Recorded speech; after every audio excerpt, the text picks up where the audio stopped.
के बारे में और हमने कुछ क्वेश्चंस डिस्कस कर लिए थे आपसे। नेक्स्ट क्वेश्चन जो था वो विंड एनर्जी के रिगार्डिंग क्वेश्चन था। हम विंड एनर्जी को डिस्कस कर रहे थे।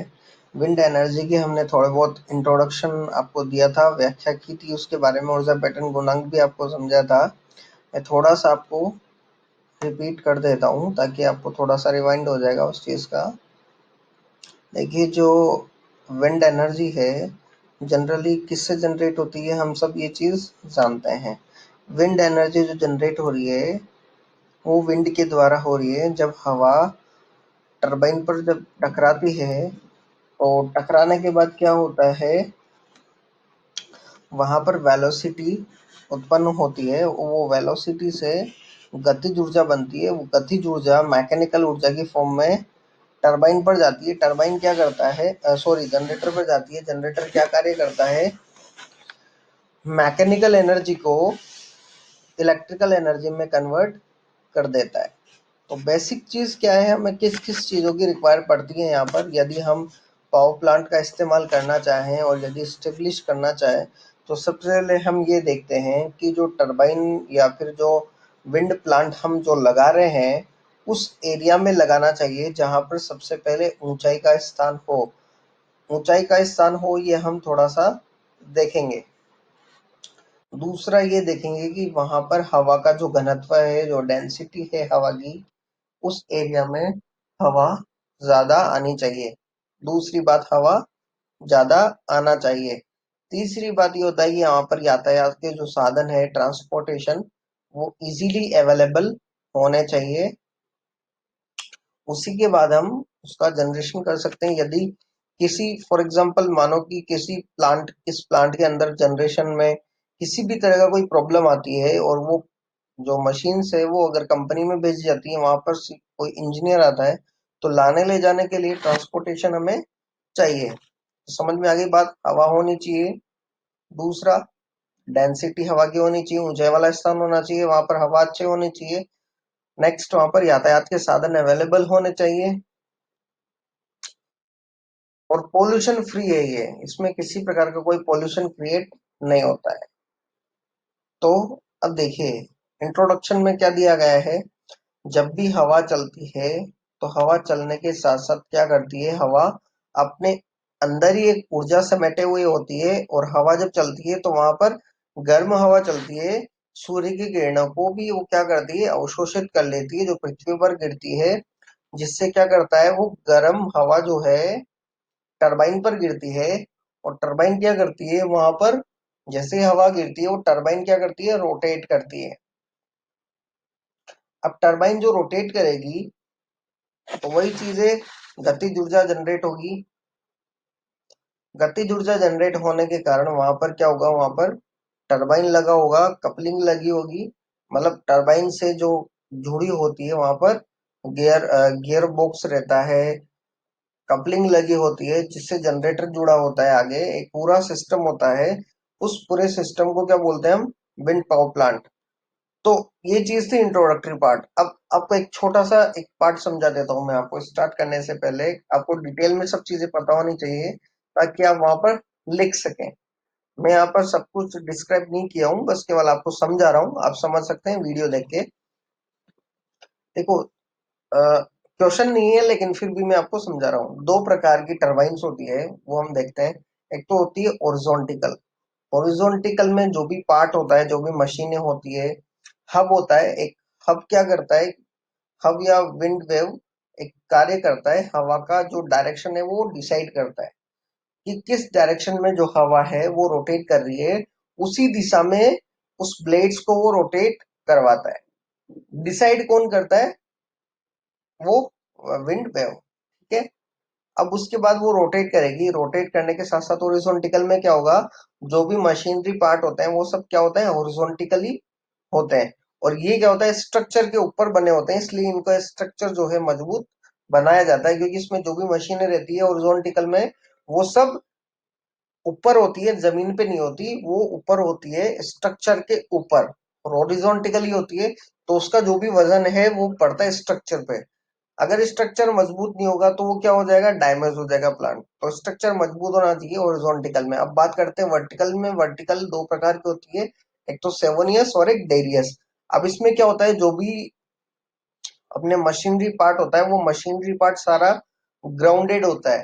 तो इसमें क्या होता है, स्ट्रक्चर को मजबूत बनाने की इतनी आवश्यकता नहीं होती, क्योंकि इसमें सारा जो मैकेनिकल जो पार्ट होता है वो सब क्या होता है, जमीन पे होता है। तो ये दो प्रकार की होती है, डेवोनियस और सेवनियस। ठीक है, डेरियस और सेवोनियस। अब हमने पढ़ लिया इसके क्लासिफिकेशन, इंट्रोडक्टरी पार्ट पढ़ लिया। अब हम पढ़ते हैं इसके बारे में एडवांटेज और डिसएडवांटेज क्या क्या दिए गए हैं। अब देखिए बेनिफिट के अंदर हम पढ़ते हैं, मैंने आपको बताया। देखिए बहुत अच्छे से बहुत डिटेल में आपको समझाऊंगा। ठीक है, विंड पावर प्लांट लगा रहे हैं हम। अब सोचते जाना और याद करते जाना कि क्या चीज होती है। विंड पावर प्लांट लगा रहे हैं, विंड पावर प्लांट में सबसे ज्यादा जरूरत किसकी होती है, हवा की। तो हवा की यदि जरूरत है तो वहां पर क्या होगा, पोल्यूशन जनरेट नहीं होगा। तो सबसे पहला क्या आ गया, पोल्यूशन फ्री है ये। पोल्यूशन वहां पर नहीं होगा, किसी प्रकार का पोल्यूशन रहित है ये, पोल्यूशन नहीं होगा वहां पर। दूसरा आता है, जब इसमें जो जनरेशन है, यदि इसमें जनरेशन अगर हवा के द्वारा किया जाता है तो वहां पर किसी प्रकार का कोई भी ईंधन काम में नहीं आता। जैसे कि हम देखते हैं फ्यूल, कोल, डीजल, पेट्रोल इत्यादि से, न्यूक्लियर से, इन सबसे जनरेट हो रही है। तो वहां पर क्या होता है, मेंटेनेंस और जो लागत होती है वो भी क्या आ जाता है, ज्यादा आता है। तो यहाँ पर किसी प्रकार का कोई ईंधन काम में नहीं आ रहा, क्योंकि नेचर में जो एयर है वो सबके लिए है, वो फ्री ऑफ कॉस्ट है, इसमें किसी प्रकार का कोई चार्जेस नहीं होता।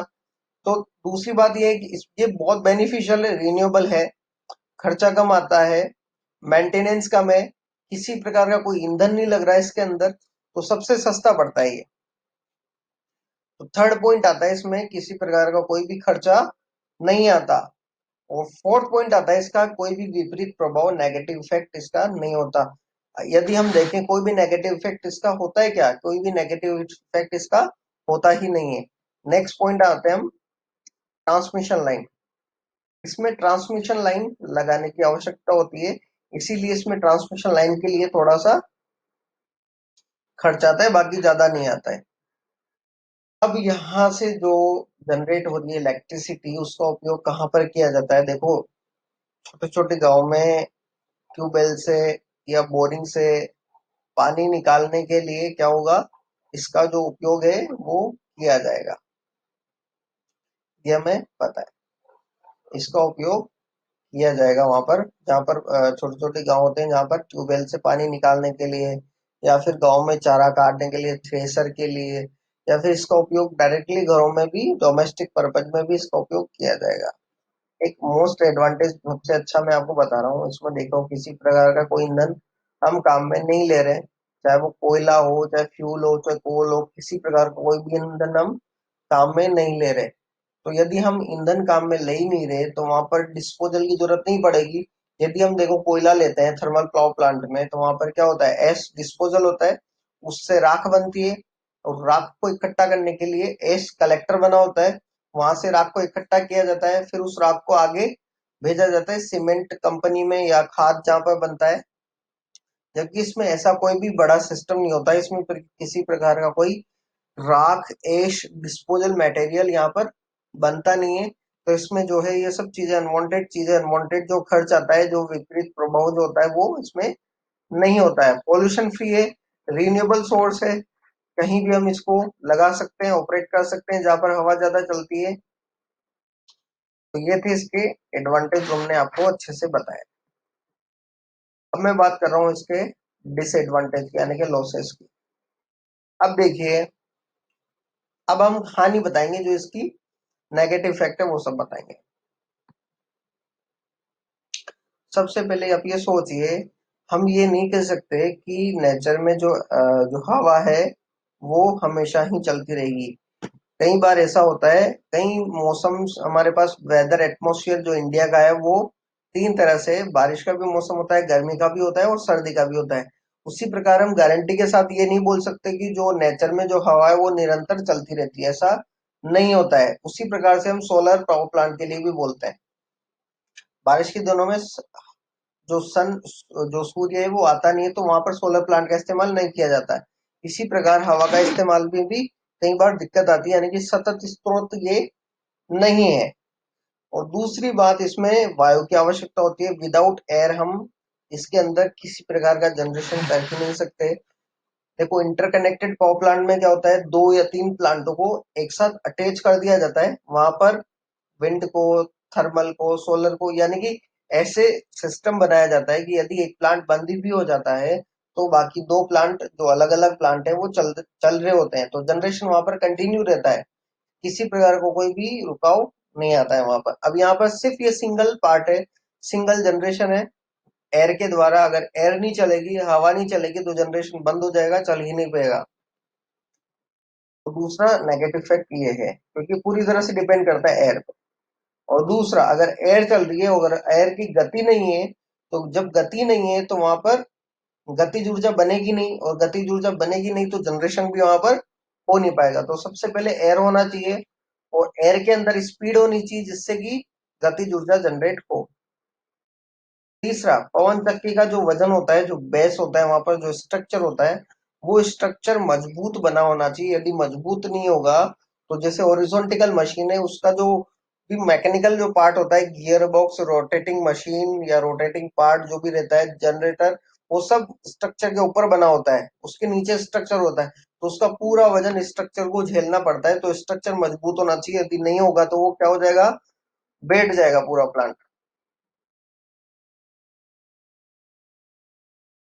अब दूसरी बात मैं करता हूँ, इसके लिए स्थान की आवश्यकता होती है, क्योंकि इसका जो आकार होता है वो क्या होता है, बड़ा होता है, तो इसलिए इसमें स्थान की आवश्यकता होती है। अब देखिए, इसमें जो मेंटेनेंस कॉस्ट है वो कम आती है, लेकिन स्थापित करने की जो लागत है, यानी कि जो इंस्टॉलेशन कॉस्ट है, जो लगाने की जो कीमत है, वो क्या होती है, ज्यादा आती है, क्योंकि इसमें क्या होता है, पोल्यूशन फ्री, इसलिए लागत ज्यादा आती है।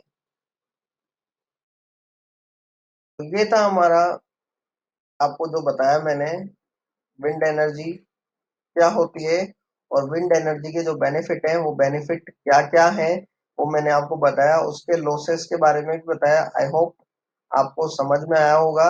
मैं फिर से आपके सामने जो नेक्स्ट 2 क्वेश्चन बच रहे हैं, 7th और 8th, वो आपके सामने लेके आऊंगा, और हम धीरे धीरे एवरी पेपर को, हर पेपर को डिस्कस करेंगे, और आई होप आप समझ में आएगा आपके। धन्यवाद दोस्तों।